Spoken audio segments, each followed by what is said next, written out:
मला सर्वांना प्रश्न पडला असेल, हे फुगड्या का शालतान? विषय असा आहे की आज आमच्या गावात निघणार आहे दिंडी. त्याच्यासाठी पहिले पोहोचलो विठ्ठल रखमाई मंदिरात ना, मस्तपैकी देवाला जोरला आज ना, सुंदर अशा मूर्त्या एकदम हारान सजवलेल्या होत्या, कारण आज एकादशी. महाराजांच्या विण्याला पण घातला हार. आणि मग काय तिथल्या झाली आपल्या दिंडीला सुरुवात. फुल एकदम टालकरी वारकरी सर्व निघलेले सोबत. आपल्या मायमावल्या मस्त तुळशी बिलशी घेऊन एकदम आनंदात चाललेल्या ना. पुढं होतं आपलं ध्वज घेतलेलं बारकी बारकी पोरा. त्याच्यानंतर इकडे फुल भोंगा बिंगा लावलेला टेम्पूला आणि स्पीकर बिकर होता. आणि मस्तपैकी विठ्ठल रखमाईचं नामस्मरण करता करता आपली दिंडी हलवली पुढे चाललेली. त्याच्यानंतर पोचलो म्हात्रेपाड्या आणि सर्वांचे पाय धुते. कोणी माहितीये का? आमची आत्या आहे ना, आमच्या आमच्या नानीची पण आत्या आहे. तो टॉपचा नाता आहे, तुम्हाला नाही समजणार. त्याच्यानंतर मग आत्याने लगेच तुळशीला लगेच हळदी कुंकू लावला.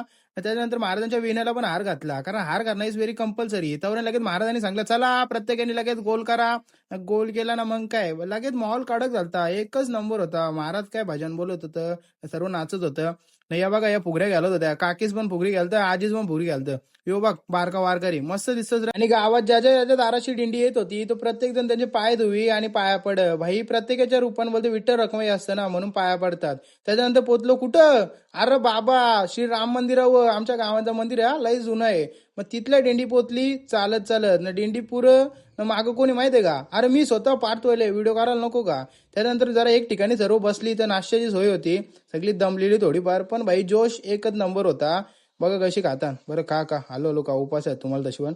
महाराज बसू नाही शकत, कारण त्यांच्या हाताने विना असतं, ते बसू नाही शकत ना. पोचलो वापस विठ्ठल रखमाई मंदिराच्या रांग. वापस एकदा हात जोडलं ना, बाजूला तुळशी सजवलेली होती, कारण उद्या आहे तुळशी विवाह.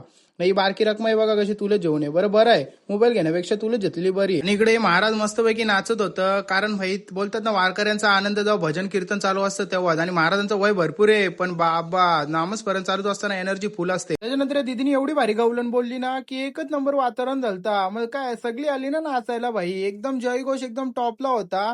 ही जो ट्रेलर आहे, उद्या तो तुळशीच्या लगीन आहे, उद्या तर मॉल एकदम कडक असणार आहे. तो न मिस होण्यासाठी आपल्या चॅनलला सबस्क्राईब करा, इंस्टाग्रामला बघत असेल पेजला फॉलो करा. चला भेटतं अशा टॉपच्या व्हिडिओ घेऊन.